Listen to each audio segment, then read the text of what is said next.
If you're a Ghanaian, you need to be very happy and proud because your government has officially regulated crypto, and these are the things you need to know. So the acceptance of this new act might not only affect tech people but also everyday citizens. So the government recently passed the VASP Act, which has now legalized cryptocurrency.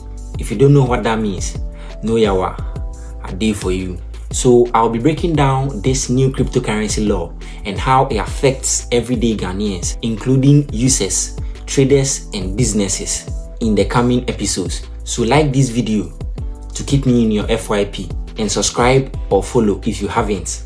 And make sure you share this to a friend who you think might also need it. And if there is anything on your mind about this new cryptocurrency act, make sure you drop it in the comment section and I'll do my best to answer everything before the end of this new series. This is Plain Tech 101, and as always, this is your tech gateway.